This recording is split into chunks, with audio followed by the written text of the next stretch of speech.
In this video, I will show you how to delete an app on iPhone.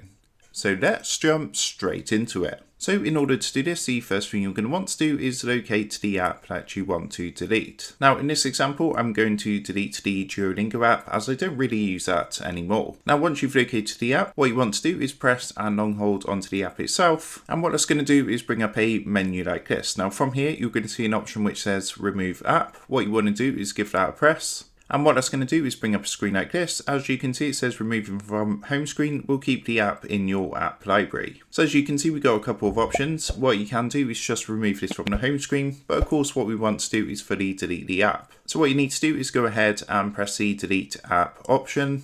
And what's going to happen, a confirmation window is going to come up saying deleting this app will also delete its data. If you want to go ahead, just simply press delete. And just like so, as you can see, the Duolingo app is going to be deleted. So that is how to delete an app on iPhone. With that being said, I hope this quick tutorial did help you out today. And if this did help you out, I would really appreciate it if you was to consider dropping down below the video, leaving a like, and also subscribing to the channel. With that being said, I just want to take a minute to thank you guys for watching this quick tutorial, and I will see you in the next video.